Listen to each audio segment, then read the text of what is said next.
Hi welcome everyone.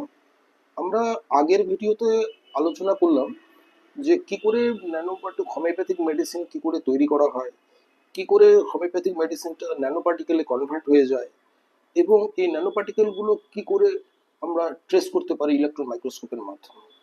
Now we will discuss how do the nano particles act on the human body, মানে human বডির উপর গিয়ে এবার কি করে এই ন্যানো পার্টিকেলগুলো হিউম্যান সেলের উপর দিয়ে কাজ করছে। তো এখানে অনেকগুলো থিওরি রয়েছে, যেরকম protein corona theory, cell membrane receptor modulation theory, epigenetic modulation, and the immune system modulation theory, and the mitochondrial and the redox regulation theory. তো আমরা এবার এই থিওরিগুলো একটু আলোচনা করব। ফার্স্ট হচ্ছে প্রোটিন করোনা থিওরি। এখানে কি ঘটে, যে when nanoparticle one inside the body binds with the protein molecule and formation of the protein corona complex. This corona determines the cellular targeting, immune recognition, and biological activity. The ultimate effect is the modulation of enzymatic activity, receptor signaling, and the cytokine release. তার মানে কি হলো ব্যাপারটা, যে protein যখন once nano পার্টিকেলটা introduce হচ্ছে বডিতে, এরা প্রোটিনের সাথে কম্বাইন্ড হয়ে একটা প্রোটিন করোনা কমপ্লেক্স ফর্ম করে। এই দিস প্রোটিন কনফরমেশনস, এটি যে মডিফাইড যে ন্যানো পার্টিকেলটা ফর্ম হলো, সেটা এনজাইমগুলোকে স্টিমুলেট করে এবং বিভিন্ন রিসেপ্টরকে সিগন্যালিং করে, সিগন্যালিং যে পাথওয়েটা আছে সেগুলোকে স্টিমুলেট করে, অ্যান্ড কনসিকুয়েন্টলি সাইটোকাইন রিলিজ করে। Another path theory is the cell membrane and the receptor modulation.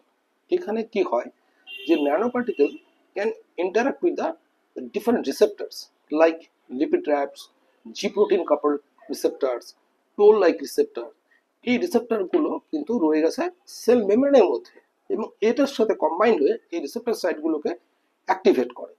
এবার অ্যাক্টিভেট করার পর এরা কি করে, যে চেঞ্জেস ইন দ্য মেমব্রেন পটেনশিয়ালস, এবং মেমব্রেন পটেনশিয়ালের মধ্যে পটেনশিয়ালটা একটু চেঞ্জ হয়ে যায়, এবং কনসিকুয়েন্টলি কি করে, যে সেকেন্ডারি মেসেঞ্জার, যেরকম ধরুন calcium channel, cyclic adenosine monophosphate, mutagen, active protein kinase pathway, এইগুলোকে এরা অ্যাক্টিভেট করে দেয়।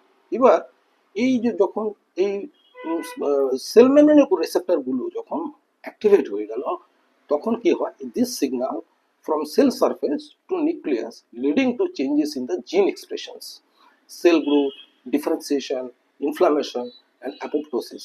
And ultimate consequently আমরা systemic responseটা পাচ্ছি। তার মানে এটা বোঝাই গেল যে কি দাঁড়ালো ultimate, the nanoparticles can interact with the lipid traps and the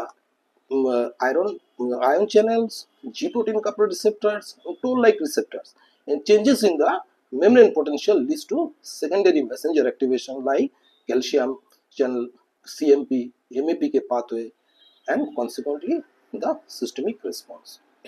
এবার লিপিড ট্র্যাপসটা একটু বলে রাখি, যেটা কি, যে it is the made up of A cholesterol and the G proteins, and this altered lipid traps affects the insulin signaling. এবার আমরা এই ইনসুলিন সিগন্যালিংটাকে কিভাবে ইনফ্লুয়েন্স করে, কি করে আমাদের মেডিসিন ডায়াবেটিসটাকেও কন্ট্রোল করতে পারে, সেগুলো আমরা সেপারেট ভিডিওতে আলোচনা করব। অ্যান্ড যে এবার এই মেডিসিনটা এভাবে যখন স্টিমুলেশন হচ্ছে, যে তাহলে কি দাঁড়ালো, যে এই ন্যানো পার্টিকেলটা গিয়ে বিভিন্ন সেল সারফেসের মধ্যে যে রিসেপ্টরগুলোকে ইন্টারাক্ট করছে, স্টিমুলেট করছে, সেখান থেকে সেল মেমব্রেন পটেনশিয়ালটা চেঞ্জ হচ্ছে, সেটা সেকেন্ডারি মেসেঞ্জারকে চেঞ্জ করছে, সেখান থেকে signal ultimately leads to the nucleus and leading to change in the gene expression, cell growth, differentiation, inflammation and apoptosis.